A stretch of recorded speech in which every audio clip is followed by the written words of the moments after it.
Dans l'histoire des mathématiques, il y a eu peu de débats aussi rocambolesques et mouvementés que celui sur la stabilité du système solaire. Pendant plus de 3 siècles, des générations de génies, de Newton à Villani, en passant par Euler, Lagrange, Laplace, Poincaré, Kolmogorov et Laskar, entre autres, ont enchaîné les approximations, les erreurs, les théorèmes positifs presque conclusifs, les théorèmes négatifs presque conclusifs, et même les appels à Dieu, souvent en réussissant à convaincre leurs contemporains, mais en échouant presque systématiquement face à l'épreuve du temps. Peu de conclusions mathématiques sont restées aussi longtemps instables que celles qui cherchaient à trancher la question de la stabilité du système solaire. Et ce n'est pas Matador, auteur d'une excellente vidéo à ce sujet, qui me contredira. Alors non, c'est sûr, je vais pas te contredire, c'est clairement un des sujets mathématiques les plus passionnants que j'ai eu à traiter. Et on va parler de ton excellent récit de l'histoire de cette question en fin de vidéo. Moi, ce qui va m'intéresser dans cette histoire, c'est un élément que je t'ai demandé de laisser de côté pour que j'y consacre une vidéo à part entière. À savoir une prédiction faite non pas par Newton, non pas par Euler. Lagrange Poincaré. Reviens en arrière. Et oui, Laplace. Encore lui. Laplace! Comme on va le voir, Laplace avait fait en 1814 une prédiction tellement folle que lui-même la reniait pour de très bonnes raisons. Cependant, si on adapte sa prédiction aux découvertes de la physique du début du XXe siècle, et si on déroule les arguments de Laplace, on en vient à effectuer à peu près la même conclusion que celle des mathématiques les plus célébrées du XXIe siècle, à savoir les prédictions de Laskar. Et le plus fou, c'est que ces arguments de Laplace ne font absolument pas intervenir la physique. Mais pour comprendre les arguments de Laplace de 1814, il nous faut revenir quelques décennies en arrière. En 1774, un jeune Laplace de 25 ans écrit l'une de ses premières contributions scientifiques intitulée « Mémoire sur la probabilité des causes par les événements ». Cet écrit de 38 pages est une véritable révolution, non seulement en mathématiques, mais surtout épistémologique, en tout cas à mes yeux. Car derrière ces apparences mathématiques, ce titre soulève clairement une question fondamentale de la philosophie. Que doit-on penser des causes d'un événement lorsque cet événement est observé ? Si un patient a un symptôme d'une maladie, peut-on conclure qu'il a la maladie en question ? Et si un homme meurt après être vacciné, est-ce à cause de sa vaccination ?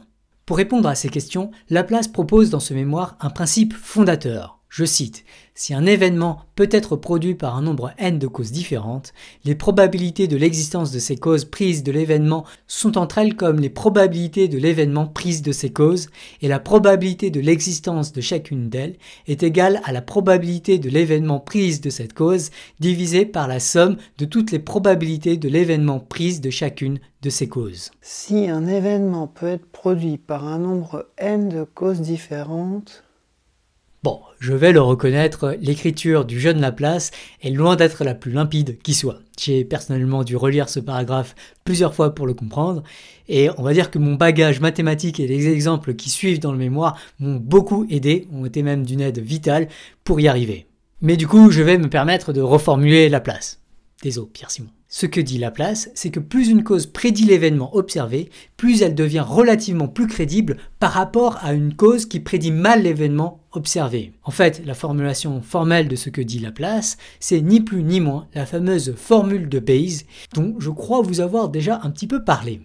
Ainsi, si la mort d'un homme vacciné s'explique par d'autres causes bien plus probables, il reste en fait peu probable que la vaccination en soit la cause. Armé de son nouveau principe épistémologique, Laplace s'attaque à une généralisation du fameux problème de l'induction de Hume. Imaginons que le soleil se lève tous les jours. Peut-on alors prédire qu'il se lèvera encore demain ? Laplace va modéliser ce problème par un autre problème plus abstrait. Imaginez une urne opaque contenant un très grand nombre de billets noirs et blancs. Mais vous ne savez pas quelle est la fraction de billets noirs dans cette urne. Vous tirez maintenant un à un certain nombre de ces billets. Imaginez que vous ayez alors retiré P billets blancs et Q billets noirs. Quelle est la probabilité que le prochain billet tiré de l'urne soit blanc ?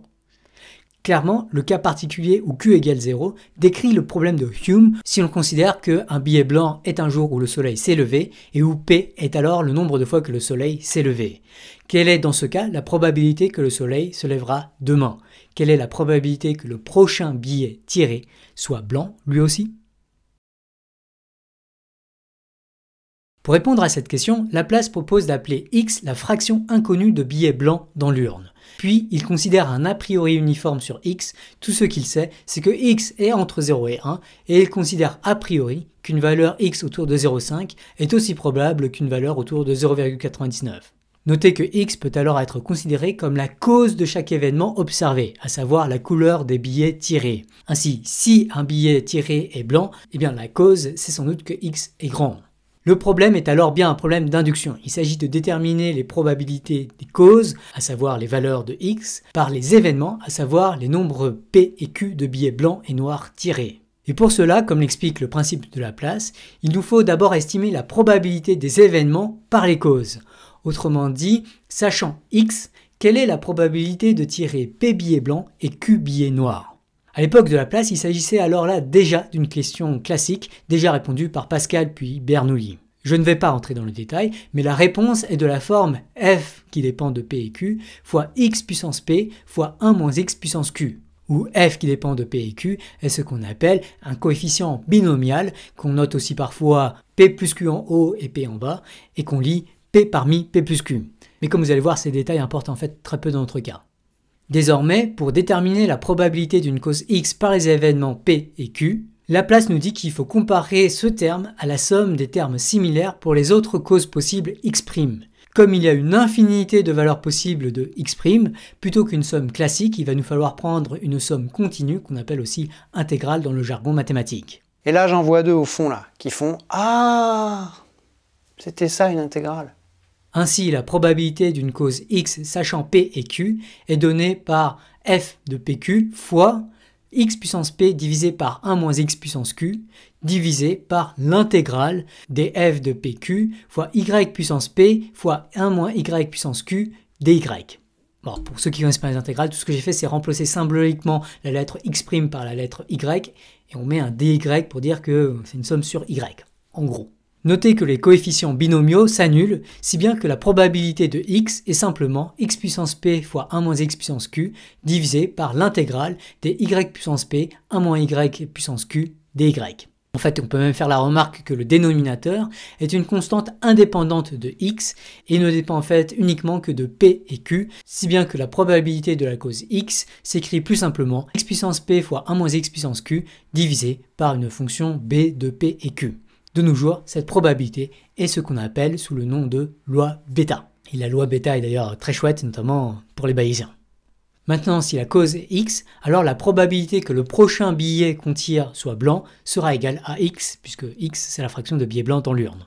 Mais chaque cause x n'a qu'une probabilité x puissance p fois 1 moins x puissance q divisé par b de p et q. Pour connaître la probabilité de tirer un billet blanc, Laplace propose de cumuler les probabilités selon les différentes causes possibles. On parle parfois de probabilité totale. Ainsi, la probabilité qui résulte de différentes causes possibles, mais maintenant pondérées par leur degré de plausibilité, ça nous donne l'intégrale de x fois la probabilité de x sachant les observations p et q fois dx. Et ça, c'est l'intégrale de x puissance p plus 1 fois 1 moins x puissance q dx divisé par b de p et q. Et alors là, il y a des calculs intégrales à faire, et je vais passer ces détails sous calcul, mais Laplace, lui, les a fait soigneusement, et d'ailleurs, s'il y a des étudiants parmi vous, je vous invite à faire ces calculs explicitement, vous aussi. Mais toujours est-il que si on fait tous les calculs, on aboutit à la conclusion que la probabilité que le prochain billet tiré soit blanc, selon les principes laplaciens, cette probabilité est égale à p plus 1 divisé par p plus q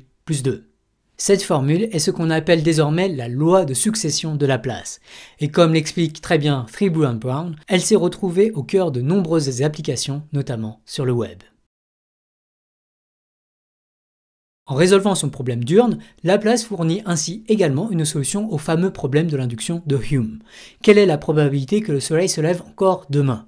Il suffit de compter le nombre de jours P où il s'est levé jusque-là, puis de faire le calcul P plus 1 divisé par P plus Q plus 2, avec la valeur particulière de Q est égale à 0, et on obtient alors P plus 1 divisé par P plus 2. Dès lors, la probabilité qu'il ne se lève pas, et donc qu'un cataclysme stellaire empêche ce qui peut nous paraître inévitable, sera donnée par 1 divisé par P plus 2. En particulier, si la probabilité que le soleil ne se lève pas est en effet 1 divisé par P plus 2, et si chaque prochain lever de soleil est statistiquement indépendant du précédent, il nous faut nous attendre à ce que le soleil arrête de se lever dans environ P plus 2 jours. Ouais. Si vous pensez comme Franck que ces calculs de Laplace sont farfelus, vous n'êtes pas les seuls. Laplace même les avait effectués en prenant l'hypothèse religieuse selon laquelle l'histoire aurait commencé il y a 5000 ans, soit 1 826 213 jours. Et ça l'a amené à conclure que, je cite, « Il y a 1 826 214 à parier contre 1 qu'il se lèvera encore demain ». Ou dit autrement, statistiquement, le soleil pourrait s'arrêter de se lever dans quelque chose comme 5000 ans.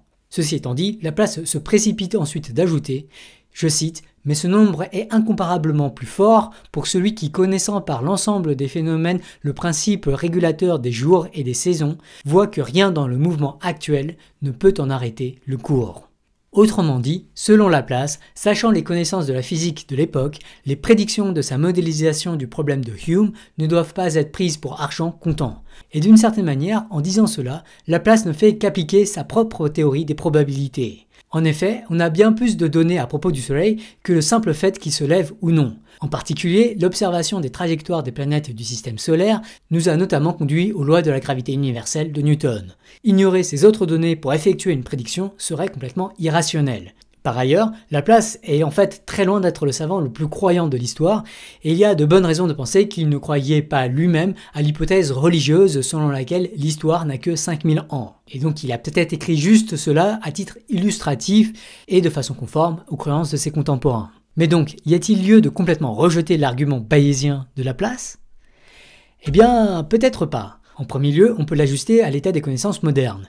On sait maintenant que le système solaire est en fait vieux de 5 milliards d'années, de sorte que le Soleil s'est levé 5 milliards de fois 365 jours de suite. Et donc, on serait amené à prédire que le Soleil pourra arrêter de se lever dans environ 5 milliards d'années, voire même qu'il est peu probable que le Soleil se lève encore dans 50 milliards d'années. Et ça, roulement de tambour, ça ressemble beaucoup à la conclusion de la vidéo de Matador. Jacques Lascar et les différents chercheurs qui s'intéressent à ce domaine n'ont pas d'autre choix que de se fier à des modèles statistiques sur 2500 trajectoires possibles. Parmi elles, une vingtaine donnent lieu à ce que Lascar appelle des instabilités fortes. Comprenez par là des collisions possibles entre les planètes. Selon lui, il y a 1% de probabilité d'une collision entre Mercure et Vénus sur 5 milliards d'années à venir.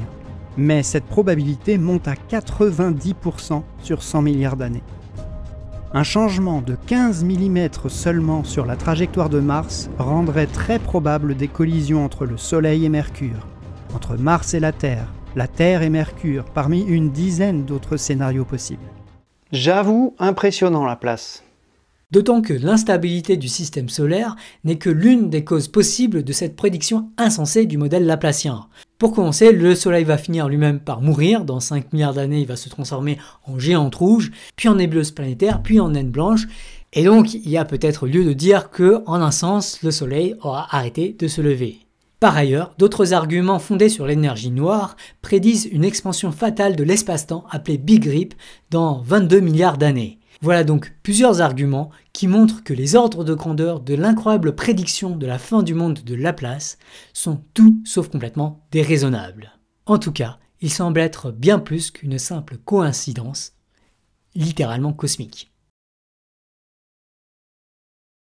Alors, que retenir de cette coïncidence cosmique? Y a-t-il vraiment des choses à retenir pour nous autres humains et nos vies quotidiennes? Eh bien oui, certainement, car le modèle laplacien est beaucoup plus général que son application cosmique. En particulier, le principe qui consiste à supposer qu'un événement vieux de X années va probablement perdurer pendant encore X années semble relativement fiable et extrêmement applicable à de nombreuses applications. Il est même utilisé explicitement dans le show business, où il est connu sous le nom de effet de Lindy, où en gros chaque star qui a connu le succès depuis 5 ans se dit qu'elle a encore 5 ans de succès à connaître. Qui plus est, ce principe a en fait d'autres justifications, listées notamment dans mon livre La formule du savoir. Ceci étant dit, comme tout bayésien, il ne faut pas s'arrêter à ce principe, et bien considérer l'ensemble de toutes les données à notre disposition pour bien raisonner. Un bayésien doit prendre en compte l'ensemble de ses connaissances pour affiner ses prédictions. Et en particulier dans le cas de la stabilité du système solaire, je fais en fait beaucoup plus confiance aux prédictions de Laskar, mais après, il se trouve qu'elles sont conformes à celles de Laplace. Laplace! Un énorme merci à Franck pour sa collaboration sur ces vidéos. Je recommande très vivement sa chaîne Matador. En particulier, il y a des vidéos très chouettes sur des mathématiciens et des mathématiciennes. Et je recommande en particulier sa vidéo sur Mariam Mirzakhani ainsi que sa vidéo sur Sophie Germain qui montre vraiment des personnages fantastiques de l'histoire des mathématiques.